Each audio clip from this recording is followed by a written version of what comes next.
kunomuntu ongalungelwa yilutho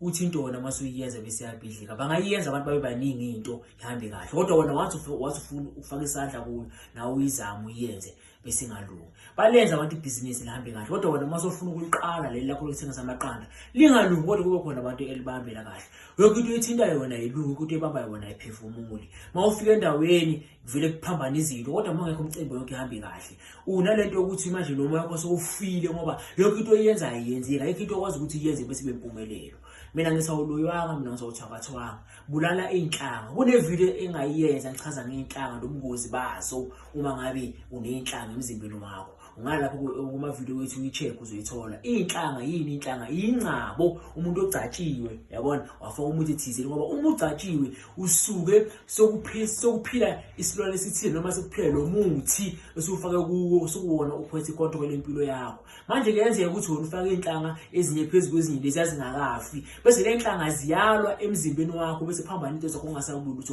olukulungelayo bulala inhlanga ukhona umuntu obulala inhlanga ngobulala inhlanga ufana ukuthi uyazibulala wena uzalwa kabusha ukuthi into eqalayo iqalele afresh yonke into le wazala uyifumbethe ngoba umuntu uzala afumbethe inhlahla zakho zibuye kabusha ngoba usuhambile wasebenzisa lokhu nalokhu kodwa kulungi nemisa ngeke kusebenzele uneinhlanga ezilwa egazini lakho ngoba lezi inhlanga yize ezishayo ukuthi lo muthi uyasebenza noma usebenzi bulala inhlanga ukhona umuntu okubulala inhlanga uzokwazi ukuthi uqalele kahle phansi kabusha lokho into oyenza ikwazi ukuphila lokho into oyenza ikwazi ukuphefumula nikhumbule ke ngenasixazululo ukuthi into ibe inkinga kusho ukuthi nesixazululo.